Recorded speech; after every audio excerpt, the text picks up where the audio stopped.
I'd like to look at the advantages of points in regard to layout. Now what we have here on the screen is a pork chop island in a parking lot.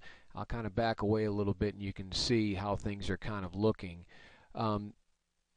This is easy to lay out if you run around and kind of chase these lines with your rover, but think about the application of points here, and let's take a look at what they can do. Now we've got some tangent sections here that aren't that critical, but I've got top back of curb elevations and points, and those are easy enough to stake out. So we can get pretty close to those locations, but look what happens in this area here. We happen to have two arcs that are separated by a real short tangent section. As a matter of fact, if I measure that, I'm probably looking at, let's see, you're not more than 1/10 of a foot between those two.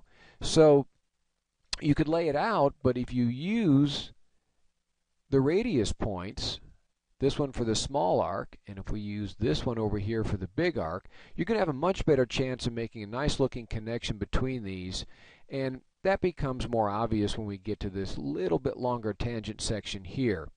So when you're setting up the curb, you're going to know where to put the flexible material, you're going to know where to form up for straight runs, and you're going to get a better looking job. Elevations are placed on the top of curb points, and zeros are given to the radius points because you'll probably just run over to that and put some type of pivot on it.